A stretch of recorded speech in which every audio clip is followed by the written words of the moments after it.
So today we'll be changing the oil on my John Deere z665 zero-turn mower. Fairly simple job. All you do is you fold your seat forward.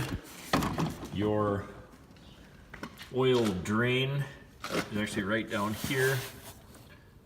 And then here's your oil filter that we're going to be replacing here. So we'll go over and get the tools and I'll show you how this is done. You know, John Deere recommends using this turf guard. I think all it is just a 1030. Not sure if it's even synthetic or not. I really don't think so. And then they've got you know, the John Deere oil filter here that I purchased as well. And those are the part numbers if you're wondering. I think this takes about 1.5 quarts or something real goofy like that. I'll double check here before we fill it up and let you know the exact amount, but I know it is something rather awkward. As far as removing the oil filter and the oil drain, it's kind of difficult to see here. Maybe I'll go and get a good look at what's going on down here. You can see the oil drain. And that actually doesn't take a wrench. It's just a kind of a wing nut type thing that you'll wind up taking off there. So I'm gonna go ahead and unscrew that and start draining the oil. And it's kind of a goofy thing here. Try and do this without spilling all over, but usually I'm pretty unsuccessful with that. And I did just run this so the oil is hot, which is exactly what you want to do. I mean, you want to drain this thing hot.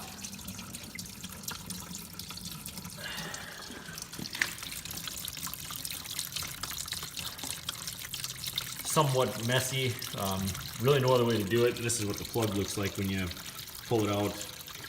My machine is probably not as clean as a lot of yours. It's a real challenge mowing my lot here. Out in the country and pretty dusty. But this way you can see that when you drain it hot like this, all the oil has a much better chance of coming out there because it's much less thick. So we'll let that go ahead and drain into our pan here, and in the meantime we'll work on getting our filter off. Now your filter should be loose enough to the point where you don't really even need a wrench to pull it off, but you know, obviously a variety of factors can influence whether or not it's going to actually come off or not. And tight. And mine is actually on there pretty good. So I actually have an assortment of these type of oil filter wrenches that I think I got it at like Harbor Freight or something, but attaches to your 3/8 inch ratchet. And for 10 bucks or whatever it cost, I think there was 5 or 6 of them in there, and you can see that this is the one that fits this particular filter here. So we'll go ahead and use this to remove the old filter. You can see that it's coming off real easy now with this tool.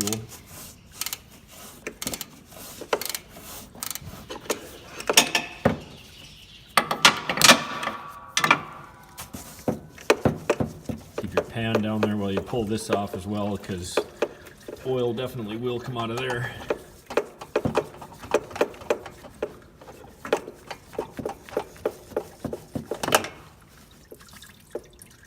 Kind of a messy job. Just a dinky little oil filter like that is all it is. I always like to check mine to see if there's any metal contamination or anything goofy in there. I'll wind up cutting this open and having a look. But this is a fairly new mower, so I don't really foresee any of that going on here, but we'll go ahead and install our new filter. So in order to do this, typically what I like to do is I like to, first of all, validate that I'm using the same filter. So this is an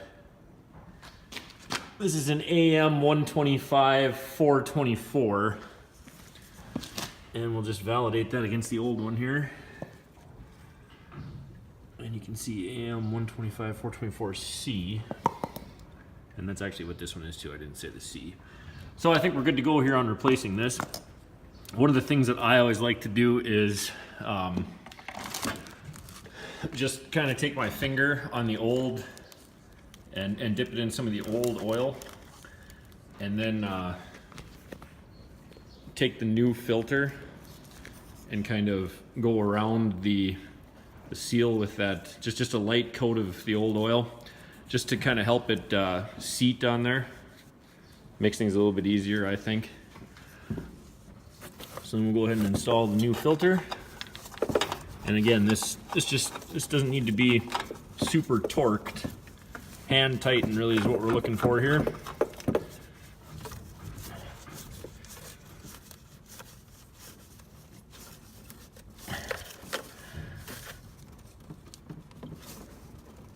And that ought to get it. Right about now our oil should be done draining here. You can see it's pretty much done dripping. Whatever's left in there isn't going to make a real big deal. So we'll take our plug here again. Kind of wipe it off a little bit. And this thing's actually really dirty. I'm going to go ahead and clean that. And clean the plug a little bit better here, so didn't want to get any of that gunk in there. So we'll go ahead and reinstall our plug.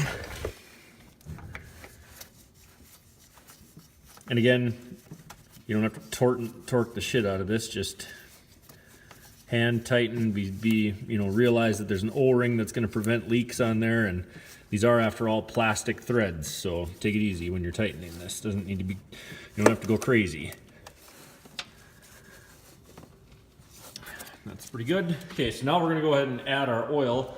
And I didn't get an opportunity here to take a look and see how much oil this takes. So I'm going to research that notes, and it's actually 2.2 quarts is what I have written down here for total oil when you fill it up. So I guess if you didn't know, just dump a quart in there and then just fill up the rest slowly until you get to full on the dipstick. It's important to know too, I guess, that it says right here on the dipstick, for correct oil level, do not turn cap on threads. So you're actually supposed to literally just dip it in and pull it out without tightening this down. So I'm gonna go ahead and add 1 quart, see where we're at, and then fill it up. But I'm fairly certain, if my notes are correct anyway, that last year I did 2.2 quarts. So what I wound up doing here was I dumped in actually 2 quarts and ran the machine for a little bit and turned it off.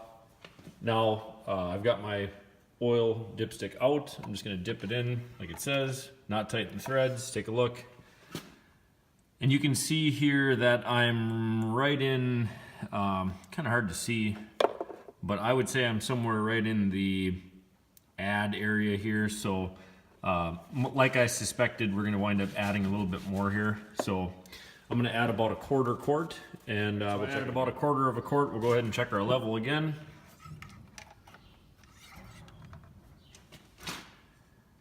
And you can see that we're right a little bit above the full mark there, so I'm not gonna worry too much about that. But so there you go. One of the other things I guess that I would mention is I always like to keep a little log here.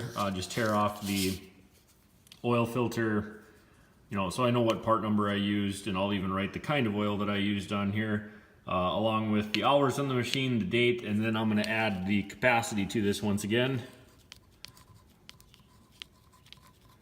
Just so that when I go to do this again, probably next year, there's no more confusion. So